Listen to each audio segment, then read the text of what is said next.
All right. Welcome in to another week of our weekly live book breakdowns inside of the Small Business Book Club. And I love doing these because we get to dive into some of these concepts that help our businesses grow. So, inside the chat, if you're here live, go ahead and drop your name and city inside of the chat real quick so we can acknowledge where our members are coming from. All right. All right. So, tonight we're breaking down Breakthrough Advertising by Eugene Schwartz. Now, this book was written 1966 and it still sells for hundreds of dollars used on eBay today. So you might be thinking like, why is that? Like, why does this old book still sell for so much?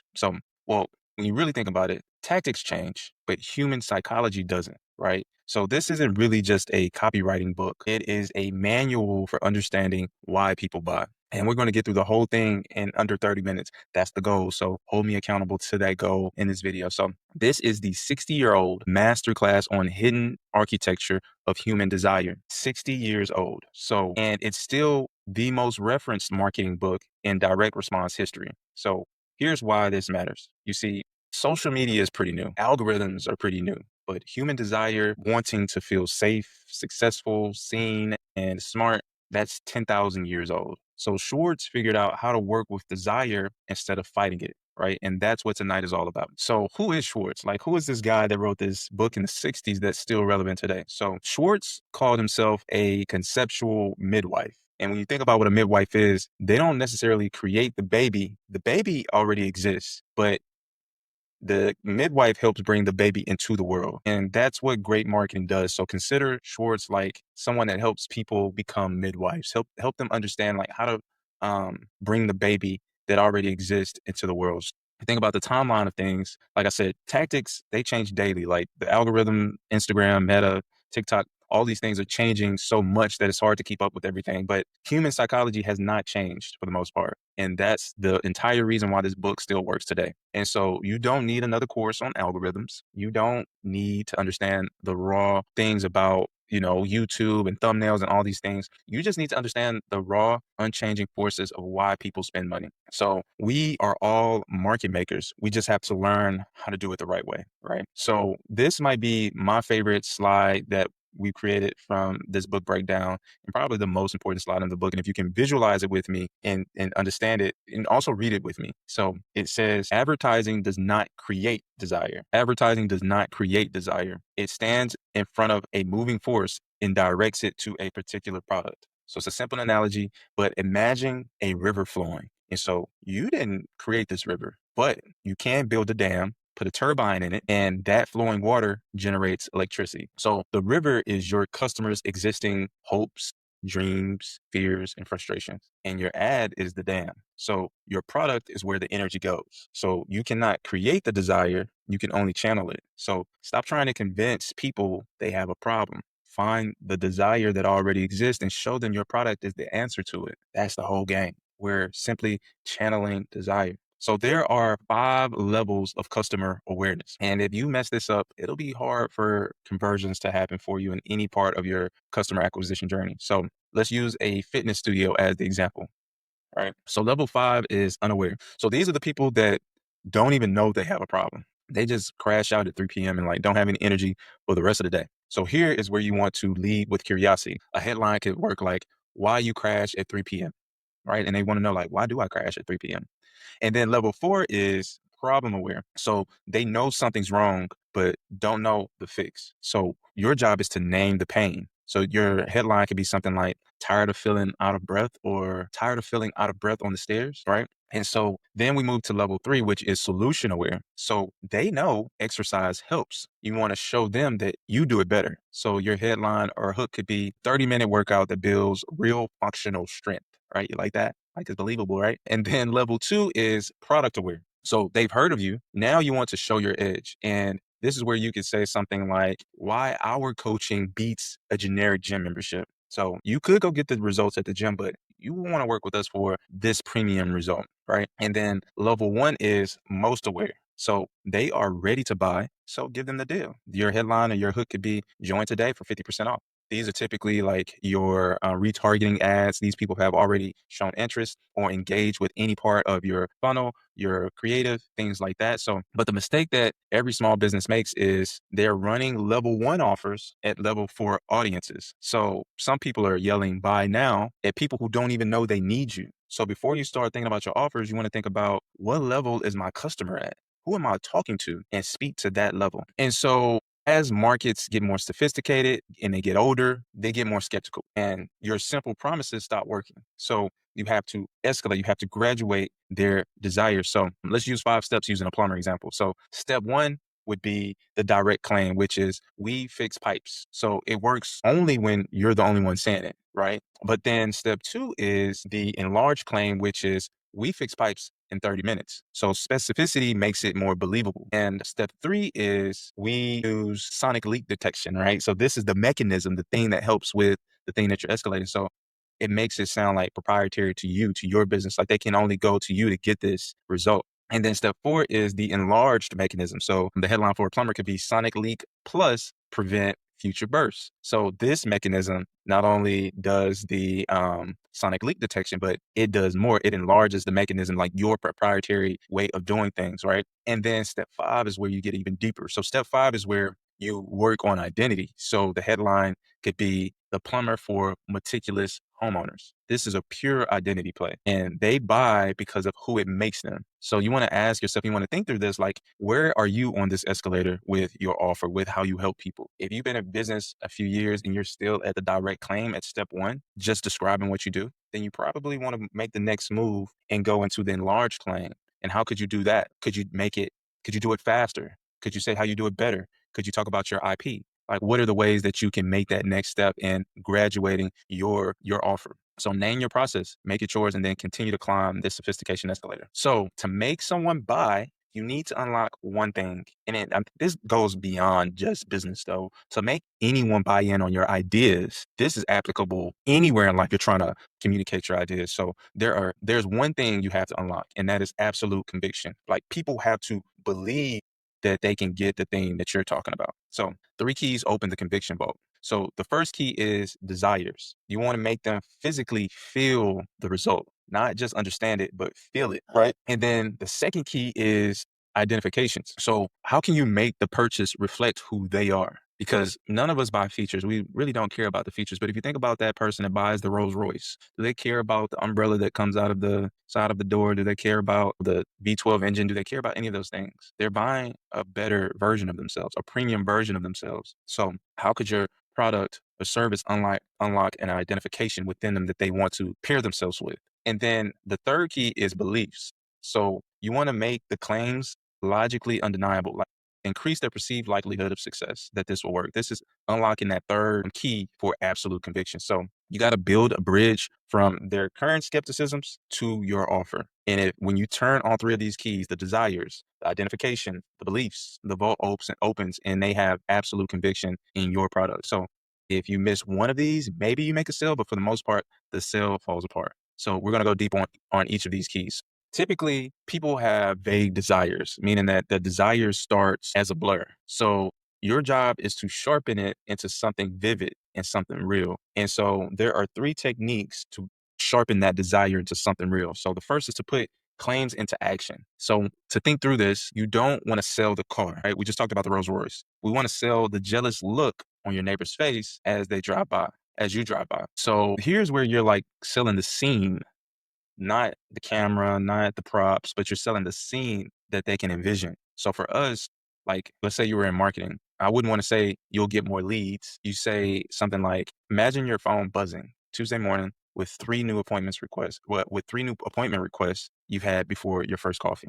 All right. So we're setting the scene. We're helping them envision what it would look like to have this dream outcome. And $100 million offers, Alex Ramosi talks about the dream outcome. This is like that, to put the claims into action. Like, I want to see it, help them see it.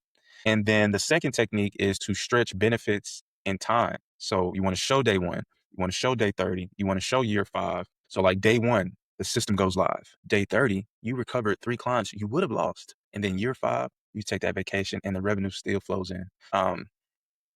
And then technique 3 for making this desire real and vivid is bring in the audience. So how can you like show peers and experts affirming their decision? So this isn't necessarily just like testimonies. This is you making them feel like people like them are already doing this. So your job is to like never describe your product or your service. Your job is to make them feel the result. How do we make them feel the result in your copy? Right? We want to help people identify with a solution from a state deeper than just their conscious awareness. All right. And then so there are four ways to make desire feel undeniable, right? Four simple ways. So we have visceral demonstration. So this shows the product solving the exact pain. So don't just tell them it works, show it working. Like have a workshop or whatever, like show somebody using the thing. And then this helps paint that picture even more, right? And then you have time and environment. So if you can prove that the product or service works in the worst conditions, or you have the person in the worst state, they got the benefit, that's like so powerful. So and then you have contrast and climax. So you want to set it up to where you're showing the dark side of not buying. Like, what would life look like if nothing changes, right? And then you can contrast that with the triumph of buying. So you want to make them feel both of these, like the yin and the yang, right? And then validation and consensus. So if you can get experts basically buying into this, that's the most credible social proof there is. You don't need all four of these every time: visceral demonstration, time and environment, contrast and climax, and validation and consensus. But two or three should be working every time you write. Every time you put something out, two or three of these should be working to help desire feel undeniable, make them feel so like drawn to your offer with these concepts. And so the second key is identification, right? We're all wanting to identify with things and ideas and movements, right? And so on the left side, you have what your product does. So if you think about it, a watch tells time, or a meal prep service delivers chicken and rice. But on the right side, we have what it says about me. So a Rolex tells the world that I've arrived. I mean, that's if you have like an ego you need nourished. But meal prep makes me a highly effective, health conscious achiever. Same products, two completely different positions. So one describes the thing, and then one describes the person who buys it. And then, so if you think about it and you go even deeper on the person, there are two types of identity. You have character roles, which are the traits that they want to project. So if you think about it, I'm a modern, forward thinking, and I'm ahead of the curve, right? And then you have achievement roles, which is the status they want recognized. So back to the Rolex guy, I'm a serious, successful business owner. Someone joins a small business book club. They're not just getting book breakdowns. They're saying, I am the kind of person who understands why things work. I read, I build, I'm pretty dangerous. So these are identity purchases. So you want to make sure that your offer helps them express an identity that they didn't necessarily know that they wanted to subscribe to, or maybe it's already there. You just have to sharpen it up, right? And so this leads us to our next point, which is gradualization. So you never argue with a prospect's existing beliefs. Instead of going against it and adding resistance, you build a bridge instead. So you have 5 steps, and let's use our bookkeeping tool example. So step one is their existing belief. So a lot of people think taxes are stressful. Don't argue with that belief. Start right there. They already believe it, right? And then step two is to you have your inclusion question. So you ask, are you one of me? Are you this type of person? Are you a freelancer? Make them lean in. And you want them thinking like, yeah, that's me. That's me. I'm a freelancer. And then step three is the conditional promise. So you want this to be logical and connected to their yes. So maybe the label or the call out is, if you are this type of person, then you could save 10 hours a week, right? And so this is the next step in that bridge. And then the fourth step in this bridge is the symptom agreement, right? What pain point do they have? Hit the specific pain they know so well. So maybe for the bookkeeping tool example, it's, are you tired of shoebox receipts? And then step five is the ultimate goal. Now is where you want to make the offer after 4 steps of agreement. So the customer should feel like they talk themselves into it versus you going directly for the sale. So this is a yes ladder. You want to build this into every email, every post, every sales page you write. So when something works, we have to remember, like, people have a really short attention span, or, things change. But remember, desire doesn't. We're dealing with something that's been in us from the beginning of time. So when something works, like I said, it eventually gets stale, but you don't throw away gold. You just redisguise the delivery of it. So path A of redisguising it is keep the exact hook text, but change the visual completely. So we're changing the wrapper. Same words, new wrapper, fresh brain response, right? And then path B is keep the exact visual style, but change the message entirely. So you got the same aesthetic signature, but a totally different angle. And the rule when you're doing this is protect the core. Just refresh the wrapper. right? So never start over from scratch, but evolve what's already working. So everything we've covered tonight lives inside of three circles. The first circle is diagnosing the landscape. So you got to know what level of awareness that they're at, and then know from there their sophistication level. Before you write one word, you want to get precise on the messaging. And then step two is to channel the river. So you got to find the most existing desire in your market, not five, not even two, but one, and point everything there. And then step three is to draft the blueprint and intensify desire. So identify the customer in the purchase. Talk to them. Like this is a way that you understand them and you want them to know you understand them. And then gradualize them towards absolute conviction. The idea you want is wrapped up entirely inside the product and the marketing.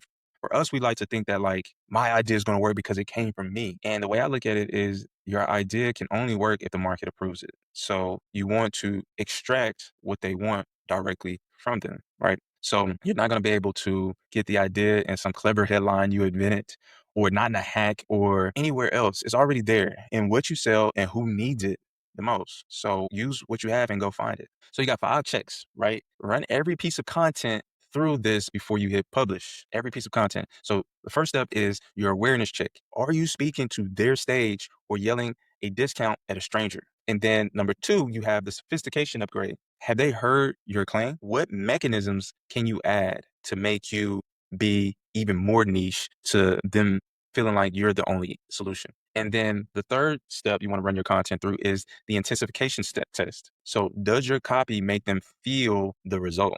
And then the fourth step is the identity audit. What role does buying this give them? Who do they become? Who do you affirm for them? Who do other people think they are? And then the yes ladder. Does your opening sentence make them logically agree with you? Do you move them from skepticism to absolute conviction with the way you structure the nurture sequence? So paste this list somewhere and make it visible so that when you're writing your content, you can use this every single time. And so there are 2 sentences that basically summarize this entire book. Stop creating noise and start channeling desire. And when you think about it, you really just look at it like most marketing is noise. There's no real strategy. There's no real understanding of desire behind most marketing.